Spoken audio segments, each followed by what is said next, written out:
First and foremost, I want to give all glory, honor, and praises due to Yahweh, Bahashem, Yahweh Shai, Waharakah HaKodash. That's the name of the Father, Son, and the Holy Spirit, in whom we praise. Double honors to our apostles, elders, and bishops of Great Millstone who rule well over the flock of Israel. Shalom and salutations to you, Akim, out here, who are pushing the words of truth and sincerity. Shalom to all the Lord's elect, Akim and Akwa, Scattered Israelites and Israelite foreigners. Abba Batizah, which is Lord willing, this video will be edifying on our mind. And what's going on in America right now is more resemblant of an old TV show came on before we was all even born, The Twilight Zone. All right, this is all like a big series of The Twilight Zone.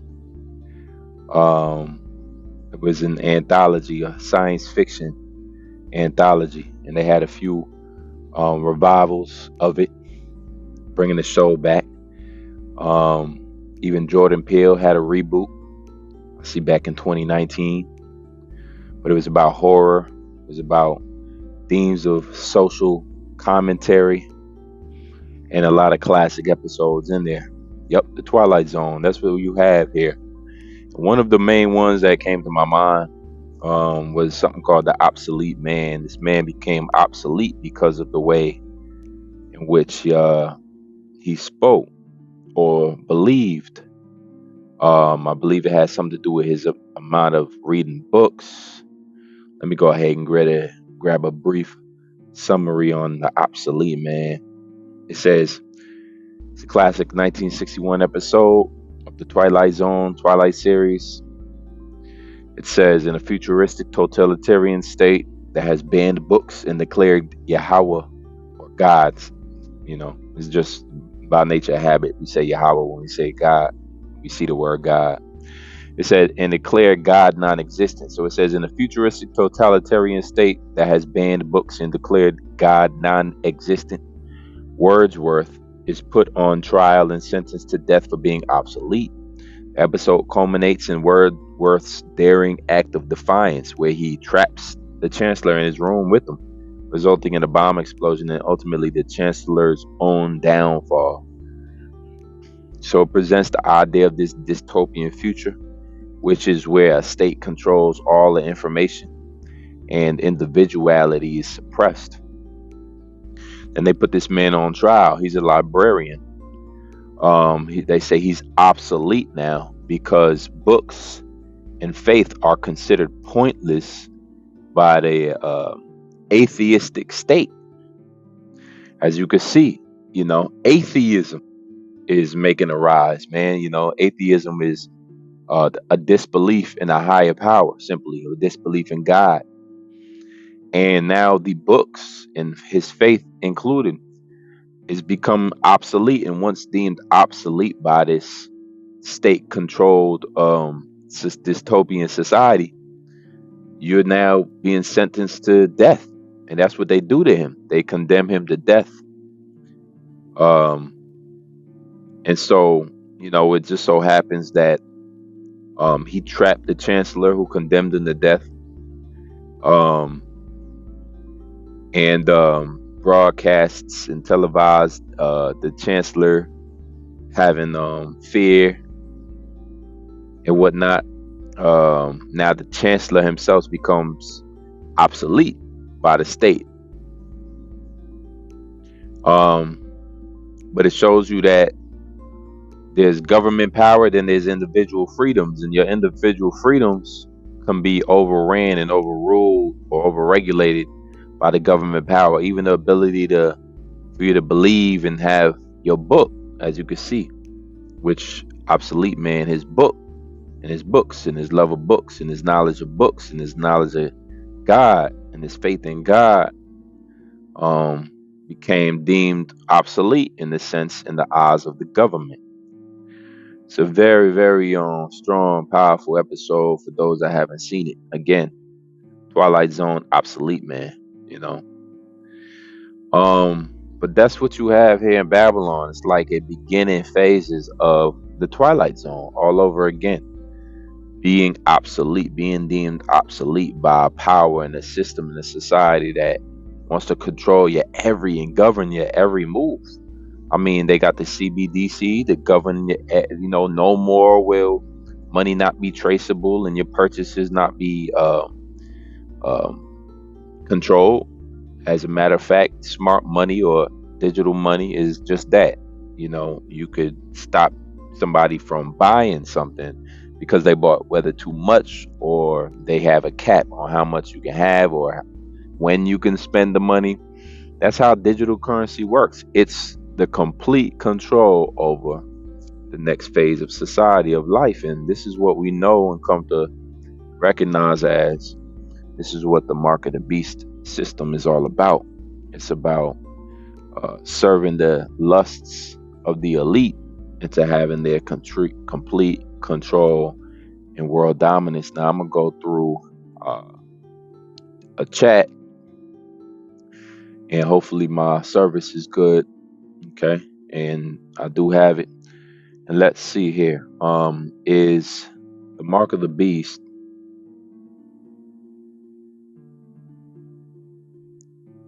a digital and a digital system? Oh, is the mark of the beast um pointing to a digital dollar smart technology?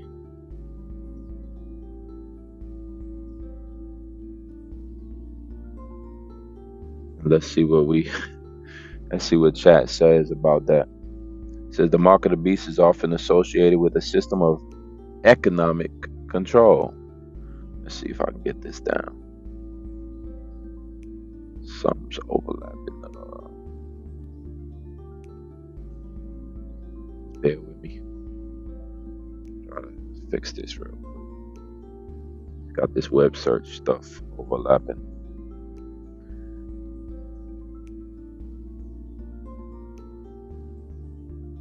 Yeah, bear with me. Let's see if I can get it. All right, cool. The mark of the beast is often associated with a system of economic and personal control, which some interpret could involve digital currencies or smart technologies like a digital dollar. However, many believe that while digital currency might be part of the environment when the mark appears, it is not definitely the mark itself, which is not. The digital currency is not the mark itself. Absolutely not. It's part of the system that allows the mark to work and operate. What do you mean? Well, the mark of the beast, right? Revelations 13. Go ahead and get it. It's not going to be long. I brought this up. Revelations 13:16. It says, and he causeth all, both small and great, rich and poor, free and bond, to receive a mark in their right hands or in their foreheads. So that mark, being charagma in the Greek, is a incision or a cut in the flesh. That's what that mark is dealing with, the charagma, right? It's an old ancient style of engraving or showing you. It's a badge of servitude. That's exactly what it says here on the mark. Keep going into that word, you get carex, which is a palisade, means to sharpen to a point, a scratching. But a palisade and a rampart, these are things that you would stick inside the ground, a pale or a stake. It's or a marking point, but it's a physical mark, or be a physical location, something stuck to mark something. You go into that, you got the word grapho, to write. All right, to write a record. All right, to give information, and that's why it's a RFID chip. ID symbolizes the identification, which is on this chip. There's just like any other chip, it utilizes you can write on it. You can store information. It's a store. It's a ledger of information. There's things written upon it. Now you're gonna have your own code, and you're gonna have your own information, your ID, and everything that ascribes to you. It's all on the system. So that chip goes under your skin or in your forehead because they got this brain Neuralink chip. technology, and it does what it does. It reads back because it's radio frequency. It cooperates and it sends signals back. It identifies you, and then the system just pulls you up. So it's a part of the Internet of Things. It's a part of the totalitarian or dystopian society in which all things are controlled by this beast system. And this is not conspiratorial at all, because the scriptures pretty much tell you about this beast. Verse 13, it says, "And he doeth great wonders, so that he maketh fire come down from heaven on the side of on the earth and the side of men." Very much so. What you think Hiroshima and Nagasaki was? That's what this beast is powerful enough to do. That's what his scientist has allowed him to create: his sword, his weapon, his waster, his destroyer. It says, "And deceiveth them that dwell upon the earth by means of the miracles which he had power to do in the sight of the beast, saying to them that dwell on the earth that they should make an image to the beast which they had the wound, which had the wound by a sword and did live." So this beast wasn't fatally wounded. It it it came back. Well, NLT says who was fatally wounded and then came back to life. So simply put, the beast died, but it came back. Now, how did it come back? The Roman Empire fell. All right, it fell, and then it came back to life as NATO EU. Rome, NATO EU was founded in Rome in 1933. The articles for the EU was done in Rome, on purpose. No coincidence. The whole plan was to bring Rome back again. All right. And this is what you have here in America. This is what all of this place really just symbolizes. When you think about it, it's just Rome all over again. And this beast system is about to do exactly what the first Roman Empire did. Where am I at? So again, it says that by the means of those miracles, he had power to do in this site. One of his miracles is also his technology. It's a miracle to be able to look at a smartphone or operate things through a computer and send the signal to the other side of the world. It's miracles. A drone attack. Think about that. An unmanned vehicle that can unalive anybody who fights against the system or the beast. In that image, it said, saying to them that dwell upon the earth that they should make an image to the beast. These are the laws. You find this in First Maccabees 8th chapter, verse 13. It says also that whom they would help to a kingdom, those reign, and whom again they displaced finally, that they were greatly exalted. So yet for all this, none of them wore a crown or was clothed in purple to be magnified thereby. This is how Rome was set up.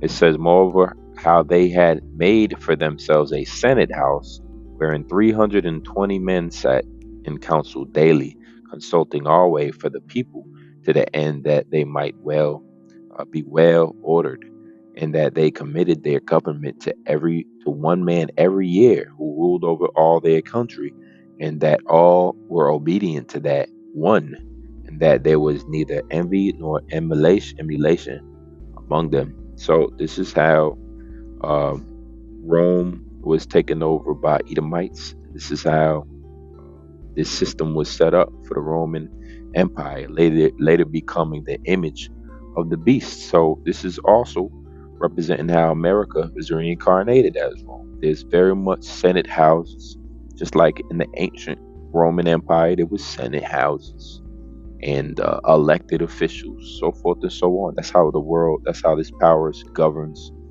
That's how their government operates.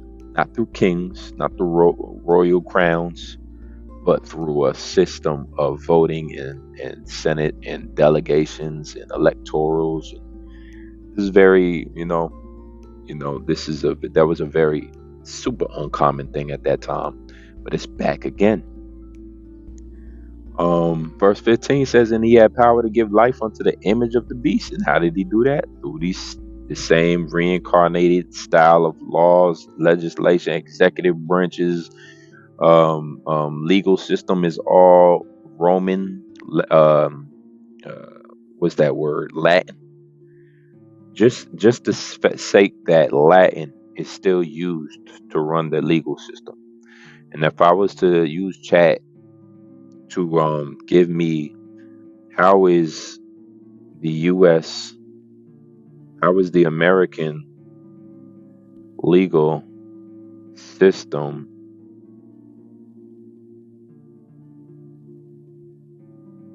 similar to Rome,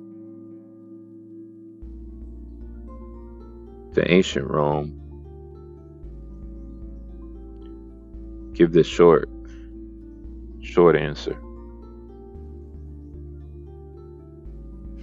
All right. Short answer: the American legal system is similar to ancient Rome's in that both are based on codified laws and principles of justice. The U.S. legal framework draws heavily from Roman law concepts such as written statutes, legal precedent, and structured courts. Both systems emphasize the rule of law, rights of citizens, and a complex bureaucracy to administer justice. You see there? You see there? So there you go. And now when we get into the legal implications going into the beast and how it will cause all, again, Revelations 13-60, and he causeth all. And NLT says it simply, he required everyone. So it's a requirement. Why? Because it's now law. So we're actually looking for the mandated legislation, the legal, the legal, what do you want to call ordinances that make it legal now, or make it requirement, right? To require you to take a mark in order to buy and sell. Remember, you have to do away with a current system of buying and selling in order to promote or push or further this new beast system of buying and selling. You have to usher out the old and in with the new. You have to change the way people do business. And it's going to be required. So that shows you it's coming from the leadership, it's coming from the beast itself, which we all know now as NATO and the EU in America. Going into what Chat said about the smart technology, the digital dollar, but the legal and social implications. It says there has been multiple legal cases where individuals refuse to use biometric and digital ID technologies due to religious objections. Why religious objections? Why would religion be so against just taking a mark to continue on and be able to buy and sell? Why would it be against that? Because here you have specific prophecy that speaks against taking this mark. Because as of Revelations 13, there's no need, let's say, to refuse the mark just based off of Revelations 13. However, Revelation 14 mandates that if you take the mark, you're doomed. As a matter of fact, that's the title of Revelations 14:9. It says, "Doom for worshippers of the beast." Right, verse 9. And the third angel followed them, saying with a loud voice, "If any man worship the beast and his image, and receive his mark in his forehead or his hand." So this is specifically for those that take a RFID chip or take a brain chip. It says, "The same shall drink of the wine of the wrath of Yahweh, which is poured out without mixture into the cup of his indignation, and he shall be tormented with fire and brimstone in the presence of the holy angels and in the presence of the Lamb." Meaning, you're going down, you're getting destroyed. It says, "In the smoke of their torment ascendeth up forever and ever." You're going to be burning with fire, and this is not hell. All right, forever and ever, even that term right there, ever, forever, can be for a long period of time. Simply put, forever can also be translated into a long period of time. When Jake uses that term all the time. When you was a kid, this taking forever. See? A long period of time. Meaning you wish that it would stop. Seems like forever. It's a figure of speech as well. All right, it's a phrase. All right. So you see what happens to those that take the mark. says, and they have no rest day nor night who worship the beast in his image, and whosoever receiveth the mark of his name, because that mark also turns into a plague on your flesh. It says, here is the patience of the saints. Here are they that keep the commandments of Yahweh in the faith of Yahweh Shai. And I remember reading about, they actually did the research on what happens when people take they call them injections, or they would test it. They have been testing in labs placing microchips and whatnot in certain animals. They even do it to this day with your dogs and whatnot. But they test various things subdermally on animals to see what the reactions are, to try to get it right. But anyway, going back to the chat, it says, refusal to participate in these systems can lead to loss of employment, denial of public benefits, or inability to access licenses and services. Yeah, it's not just going to stop your pay, which is enough, but your ability to get benefits. So you're going to technically be off the grid. This is why when that time comes, the Apostle Paul said it's going to be a big shaking, even amongst the brothers and amongst Akim and Aqua, who is faithful, down to shake out and sift out, down to who are the very elect, who will stand strong and firm and completely deny the mark, no matter what they lose out on, access, services. Eventually this whole place got to go down. So it's only a period of time anyway way that you could think about employment after a certain point in time, not just your employment, but your benefits that you might receive from the government, or your access, your accesses of services. Eventually all of that got to stop, Jake. Eventually it all goes down here, right? So it's just to whom the Lord is working with, he's going to provide, right? This is what just is going down to. This is like a wild episode of the Twilight Zone, in which it's a dystopian present, modern day. This empire is very capable of and will usher in a mark in which, if you don't get it, you will be a persona non grata. You will not be able to have the same services as everybody else. You'll be outcasted. You'll be denied. You don't have access no more. You could forget about going to stores and supermarkets there. And you pretty much will be out there stranded, and only Yahweh Shemel Shah will be able to provide for you in that time. All right, lest you be the elect, you have to be a part of the elect. Okay, so I brought this out. This video was edifying, Lord willing, and until next time, Shalom.